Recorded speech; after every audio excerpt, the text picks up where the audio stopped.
Buenos días, queridos estudiantes. Continuamos entonces con las clases de histología. En esta ocasión estaremos hablando del sistema endocrino. Esta clase la vamos a separar en 4 partes. En una primera parte hablando de generalidades, en la segunda parte hablaremos un poco de la hipófisis y la tercera y cuarta parte estaría correspondiente a las glándulas tiroides y suprarrenal. Es importante entonces que hagamos un repaso de los temas y aquí vamos a iniciar lo que serían las generalidades del sistema endocrino. Mi nombre es Juby Goncalves y estamos a la orden para lo que ustedes necesiten. Empecemos entonces. Cuando hablamos del sistema endocrino, tenemos que hablar de que es un sistema que nos permite generar un equilibrio o una homeostasis, que es la definición que se le da en equilibrio en el organismo. ¿Qué quiere decir? Ya hemos visto en el sistema nervioso existen señales electroquímicas transmitidos desde el cerebro hacia todo nuestro cuerpo que permite dar ciertos movimientos, funciones, para que ciertos tejidos y órganos puedan llevarse a cabo su función vital, ¿ok? Sin embargo, vemos que cuando estudiamos el organismo, vemos que con ese simple sistema nervioso, que aunque es complejo y aún no se ha podido discernir completamente cómo funciona, debe haber un sistema que actúe de una forma mucho más lenta, difuso y controlado, que permita llevar a cabo que se den todas estas funciones del organismo de forma efectiva. Es por eso entonces que existen 2 grandes sistemas que mantienen el equilibrio o la homeostasis en el cuerpo, que son el sistema nervioso, por esas señales electroquímicas que ya estudiamos, y el sistema endocrino, que genera señales químicas, que entonces va a permitir generar un equilibrio.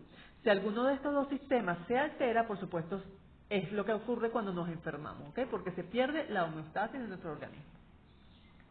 Ahora bien, cuando nosotros estudiamos el sistema endocrino tenemos que recordar definiciones que vimos en el primer parcial, como lo que es una glándula o endocrina, una glándula endocrina.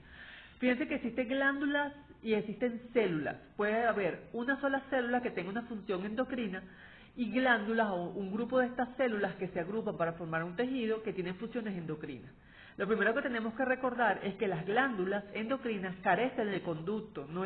Ellos vierten su producto de secreción ¿hacia dónde? Hacia el sistema vascular sanguíneo, hacia la sangre. O sea, que cuando nosotros hablemos de célula o glándula endocrina, vamos a referirnos siempre que alrededor van a haber vasos. Recuerden que todos estos ya son temas de integración, por lo cual nosotros podemos hacer preguntas desde el primero, del segundo o estos temas que correspondería al tercer parcial. ¿Estamos claros? Entonces es importante que vayan integrando los conocimientos para poder entender y no se les dificulte la comprensión de los temas. Ahora, estas glándulas o células endocrinas que carecen de conducto van a producir hormonas y ya más adelante vamos a describir o a definir qué es una hormona. Ahora fíjense, en el organismo para poder llevar ese equilibrio existen diferentes tipos de glándulas. Existe la llamada glándula pineal, que nosotros por tiempo no la describimos y estudiamos acá, pero que ahorita se ha visto muy involucrado, muy desarrollado en esta nueva ola o nueva tendencia de estudiar lo que sería la salud o la ciencia emocional, porque se ha visto vinculado con todos los procesos de vigilia, protección y sobre todo está muy desarrollado en los animales, ¿ok?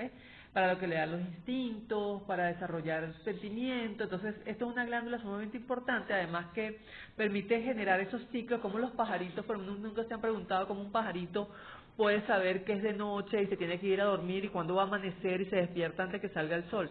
Eso se lo lleva dado o está dado por la glándula pineal. Entonces, muchos de los sistemas que están estudiando ahorita la salud emocional, que llaman, los procesos emocionales, está vinculado a la glándula pineal. Sin embargo, aquí nosotros no lo vamos a estudiar. La otra glándula importante, y es como el padre de las glándulas de todo, el que más rige, es la porción del hipotálamo. Esta porción del hipotálamo es un grupo de neuronas que está a nivel cerebral y que aun cuando nosotros no la estudiamos específicamente desde el punto de vista histológico, sí sabemos cómo son las neuronas de esas porciones y lo vamos a describir un poco más adelante, ¿ok? Esas neuronas que están ahí rigiendo o que van a llevar la importancia y van a tener el peso. ¿Por qué? Porque ellas van a ser como los sensores de todo el posible desequilibrio que se pueda estar llevando a cabo tanto en nuestro organismo como en el entorno. Es el hipotálamo el responsable de captar, hay un aumento de temperatura afuera, nosotros tenemos que ver cómo regulamos nuestro organismo. Por ejemplo, si hace mucho calor en el exterior, el hipotálamo lo sensa, o sea, nuestro sistema nervioso central sensa ese calor, ¿y qué hace? Sudamos. ¿Para qué? Para refrescar nuestro cuerpo. Ahora, si internamente tenemos aumento de temperatura, entonces el hipotálamo capta esa señal y ¿qué hace? Bueno, puede ser que nos ponga a adormecer para nosotros mantener el equilibrio y disminuir el metabolismo o las acciones metabólicas de tipo catabólicos, o sea, que aumentan el calor, y para ayudarnos a bajar la temperatura. O sea, trata de llevar todos los procesos bioquímicos a lo más básico posible. O nos dice que tenemos una sensación de sed. ¿Por qué? Porque el hipotálamo está diciendo necesitamos agua para no deshidratarnos porque se está evaporando mucha agua por el calor que tenemos internamente cuando tenemos una fiebre, por ejemplo. Entonces, fíjense, el hipotálamo es una de las glándulas endocrinas más importantes que existe en el cuerpo, ¿ok? Después vamos a ver la glándula pituitaria, que en alguna literatura la van a ver así y en otras glándulas la van a ver como glándula hipófisis, pero es sinónimo el nombre, ¿ok? Y es como decir la segunda al mando en el sistema endocrino, en el que lleva ese control. La primera al mando es el hipotálamo y la segunda es la glándula pituitaria o la hipófisis. Esto es importante porque se ha vinculado, se ha relacionado la acción del hipotálamo y la hipófisis en un eje de perfecta sincronía. Tanto el hipotálamo como la glándula como tal, la hipófisis, permite sensar y tener receptores de un desequilibrio que pueda estar llevándose a cabo en nuestro cuerpo. Por lo cual, esas glándulas van a ser vitales y nosotros sí vamos a estudiar a profundidad lo que sería la glándula pituitaria. Después tenemos otras glándulas como es la glándula tiroidea y la paratiroidea, que lo vamos a ver en una clase posterior del día de mañana. Estas glándulas también van a tener una acción importantísima en el mantenimiento del metabolismo celular. Cuando yo me refiero a metabolismo es todo proceso bioquímico que se da en el cuerpo es metabólico, ¿sí? Y todo este metabolismo puede ser para producir algo o para degradar algo. Si nosotros estamos produciendo músculo o si estamos degradando el músculo, un ejemplo podría ser eso, ¿ok? Entonces, esta tiroides se involucra en todos estos procesos y vamos a verla y vamos a detallarlas mañana desde el punto de vista clínico. Nosotros estudiamos como bioanalistas mucho esta glándula, ¿ok? Después tenemos la glándula del timo, ¿se acuerdan del timo? Que forma parte de los órganos linfoides, es un órgano linfoide primario y que ya vimos que tiene una acción endocrina de producir unas hormonas que favorece la maduración de las células de los linfocitos T para hacerlo inmunocompetente. Entonces, ya nosotros, fíjense, aun cuando es una glándula endocrina, ya la estudiamos, ¿ok? Como órgano linfoide, por lo cual no lo vamos a tocar acá. Después tenemos las glándulas suprarrenales, aquí, ¿sí? Las glándulas suprarrenales, que estas glándulas suprarrenales las vamos a estudiar en la clase del día de mañana y también forman parte de este sistema endocrino. Es sumamente importante porque ella tiene una acción, tiene una doble zona que nos va a permitir, por una parte, llevar los metabolismos de los carbohidratos, de los procesos inflamatorios, nos va a permitir regular parte de estructuras del riñón. O sea, tiene una glándula es sumamente pequeña, pero sumamente importante en la cantidad de funciones que puede cumplir y la cantidad de zonas que está dividida. Y también es una glándula donde está representada la acción de nosotros de estrés, donde se nos potencia el estrés gracias a la secreción de hormonas o sustancias bioquímicas que genera esta glándula. Después vamos a tener lo que sería el páncreas, como la porción endocrina del páncreas, que nosotros también ya lo estudiamos por la producción de insulina, de glucagón, y lo cual no vamos a desarrollar aquí porque ya se desarrolló, pero es importante que tomamos en consideración que es una glándula endocrina, ¿ok? Y después tenemos las denominadas gónadas, o cuando nos referimos a gónadas, nos estamos hablando de el órgano reproductor tanto femenino como masculino, que en el caso de la mujer serán los ovarios y en el caso del hombre serán los testículos. Cuando veamos aparato genital masculino y aparato genital femenino, estudiaremos entonces la acción endocrina de estas gónadas, ¿ok? En este tema entonces, en este tema nosotros no vamos a estudiar lo que serían estos dos órganos, los ovarios y los testículos. Pero sí es importante que lo consideren. Ahora fíjense, todas estas glándulas que vimos, la tiroide, la paratiroide, el timo, la glándula suprarrenal, el páncreas, los ovarios y los testículos, son regidos y coordinados su acción tanto por el hipotálamo como por la hipófisis. ¿Qué quiere decir?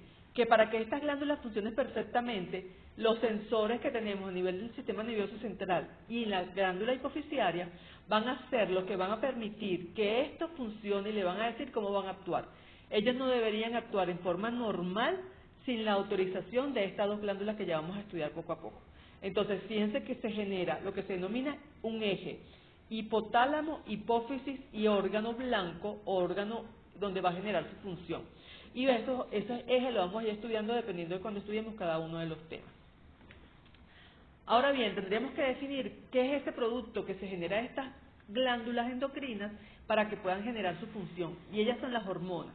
Las hormonas entonces son no más que sustancias químicas que son sintetizadas bien sea por la glándula o por la célula, y se van a ser secretadas al torrente circulatorio para ser transportadas a la célula o órgano blanco o órgano diana, con el fin único de generar una respuesta. Cada órgano o cada célula endocrina tiene una función específica en el cuerpo.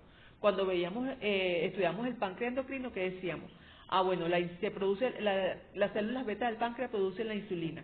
¿Y qué hace la insulina? Bueno, disminuyen los niveles de glicemia en circulación. ¿Cómo lo hace? Activando receptores que están en las células adipocitos, en el tejido muscular o en los hepatocitos para introducir la glucosa hacia esas células y mantenerlos en depósitos allí, ¿verdad? Entonces, esa es la función. Esa es la función de esa célula blanca, esa es la función de la respuesta que se da a un estímulo que era ¿qué cosa? Bueno, probablemente mismo teníamos la glucosa alta, necesitamos por glucosa alta disminuirla en circulación para almacenarla en nuestro cuerpo, entonces se produce la liberación de la insulina. Entonces aquí lo que les traigo es una representación donde se dan esos tres pasos. Lo primero, la célula o órgano blanco sintetiza y secreta la hormona específica según su función. Ella debe estar, estas células u órganos endocrinas van a estar cercanos a vasos sanguíneos, o capilares, vierte ese producto de secreción hacia el torrente sanguíneo. Es por el torrente sanguíneo donde nosotros viajan todas esas hormonas y hasta que llega a receptores específicos, donde van a estar localizados, van a ser captados por esa célula o órgano o célula diana. Diana, hablamos de diana porque es cuando es ese círculo de varios colores donde se lanzan dardos, ¿no? Es una diana o una célula blanco. Entonces, nosotros siempre vamos a describir histológicamente en estos temas es la célula endocrina, la hormona que produce, cuál es su función y cuál es su célula blanca y su célula diana, ¿ok? Donde se va a generar ¿qué cosa? La respuesta. Siempre estamos buscando generar una respuesta, bien sea positiva o negativa, dependiendo de la hormona o donde se esté estimulando, dependiendo de la necesidad del organismo. Ahora, para que estas hormonas actúen, se requiere, o para que estas hormonas actúen, se requieren de receptores. Fíjense que volvemos a los primeros temas, los receptores. Tienen que repasar el receptor tipo 1, el receptor tipo 2 y cómo se dan esos receptores, que son son receptores que pueden estar en la membrana celular, ¿sí? O internamente dispersos o disueltos en el citosol o en el citoplasma, en el citosol o unido a otro organelo. Entonces, fíjense, dependiendo de la naturaleza de la hormona, podemos tener dos tipos de hormonas.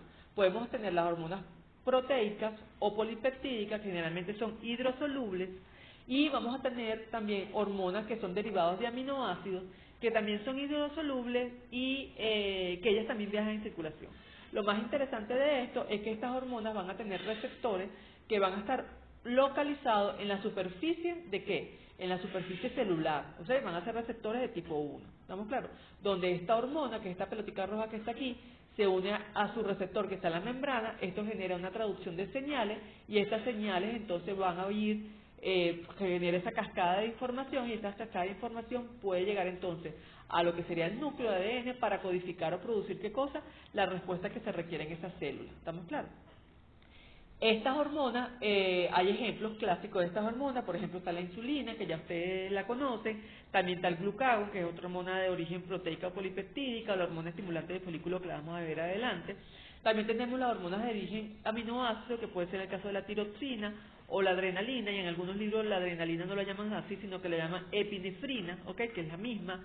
Estos son origen dependiendo de las hormonas. Entonces, fíjense, estas hormonas, generalmente las proteicas y polipeptídicas son un poquito más grandes de tamaño, mientras que los aminoácidos como tales con una estructura más elemental. Y en el caso de las hormonas que son de origen esteroideos, ¿sí? Como por ejemplo la progesterona, son hormonas de origen lipoproteico. ¿Qué quiere decir? Que tienen en sus componentes estructurales grandes cantidades de derivados de ésteres de colesterol y ácidos grasos, ¿ok? Ellas también son liposolubles y por ser liposolubles le permite entonces no tener su receptor en la membrana celular, sino atravesar la membrana para conseguir su receptor, bien sea en el citoplasma o bien sea directamente en un organelo. ¿Para qué? Para generarse la síntesis de lo que se requiera. ¿Estamos claros? Entonces, fíjense que estos receptores que son liposolubles van a estar en el citoplasma y ellos fácilmente pueden viajar en circulación. Entonces, un ejemplo de ellas es la progesterona, la testosterona, el estradiol, que vamos a ir viendo poco a poco.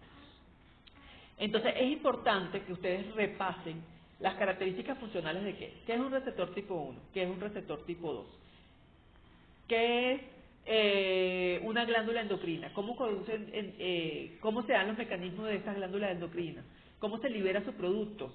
Fíjense que se libera hacia un conducto, no, se libera el sistema vascular sanguíneo. Todas esas definiciones y conceptos básicos que ustedes sacaron en los primeros temas o en las primeras clases deben empezar a reforzarlos y estudiarlos nuevamente para que nos podamos entender estas clases posteriores.